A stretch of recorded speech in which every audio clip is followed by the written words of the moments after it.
Hello, this is Darrell Castle with today's podcast. Today is Wednesday, August 20th, 2014.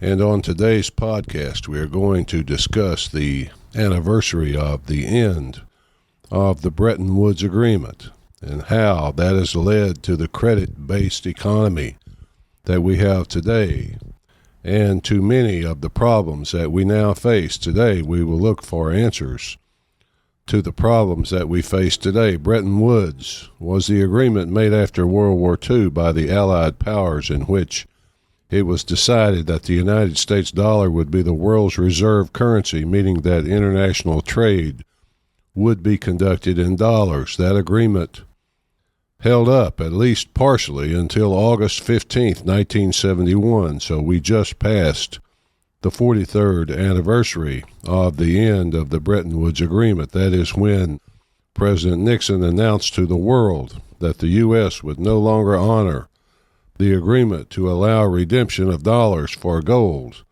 So the dollar was no longer, quote, good as gold.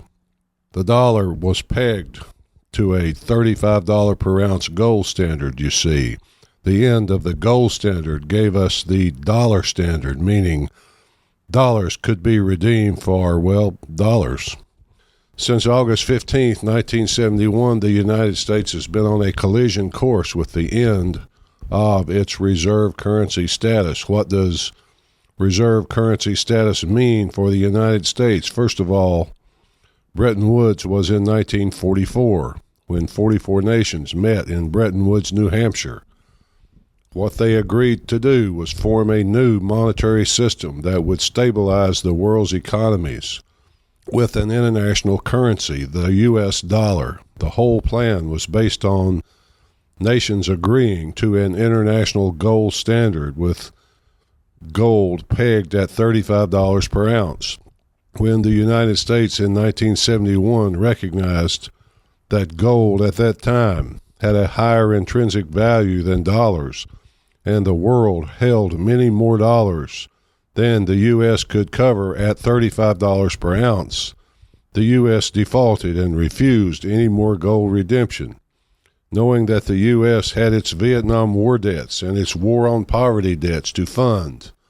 And after the U.S. refused his redemption of dollars in gold, French President Charles de Gaulle remarked, quote, an honest man pays his debts with his own money. Now let's go back to what reserve currency status means for the U.S. It means that without the gold standard as a preventative, the U.S. can print as much money as it wants, and it can borrow as much money as it wants, and it can spend as much money as it wants. Human nature being what it is, anyone can see that situation is going to be abused. Printing money to pay for borrowed money is called monetizing the debt, and creditor nations grow tired of it very quickly because the more dollars there are in circulation, the less the dollars are worth. So the debts owed to these creditor nations are being involuntarily discounted by inflation as the U.S. prints more and more money. The one thing unrestrained reserve currency does is it leads to excess in spending that can't be paid back, thereby devaluing all the currency. It also leads to war, as presidents seek to control and dominate, as is their natural instinct.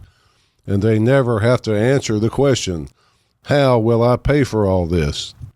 In this way, the defense budget can grow bigger than all other nations' defense budgets combined. The defense security complex can grow bigger, richer, and more powerful by the day. The richer it gets, the more congressmen and senators it can buy. That is why, if you are a stock market investor, you might want to consider looking at the biggest defense companies. Defense companies aren't the only ones, of course. The banking industry, which creates money on its computers, can buy as many congressmen and senators as it wants. And when banking excess brings the entire world's financial system to the edge of collapse, the banking system is deemed too big to fail. Taxpayers bail them out. No one goes to jail, of course, because they are too big to jail as well. In fact, they go on to become Secretary of the Treasury. On and on it goes as the system teeters on the edge of $18 trillion in debt and possibly hundreds of trillions of dollars in unfunded liabilities. People can see the end, and the end has its inevitable results. Foreign nations conspire to get out of the dollar's clutches. Wars are fought to keep people in the dollar system. Wars are fought on drugs to keep drugs out of the country and sometimes to bring drugs in. Wars create corrupt money, tons of it. And corrupt money corrupts the things that it touches. The wars generate many tons of surplus weapons and military equipment, which finds its way to the nation's police forces. Thus, we see our police forces walking around in combat camouflage in an urban environment, dressed like soldiers. In yesterday's Memphis Commercial Appeal, there was an article about how Bartlett, a small suburb of Memphis, got 113 assault rifles. This is all to get ready for something, folks. What's coming when the dollar system breaks down, as it is inevitably going to? Ferguson, Missouri, I predict. At least that's the way I see it, folks. Till next time, this is Darrell Castle. Thanks for listening.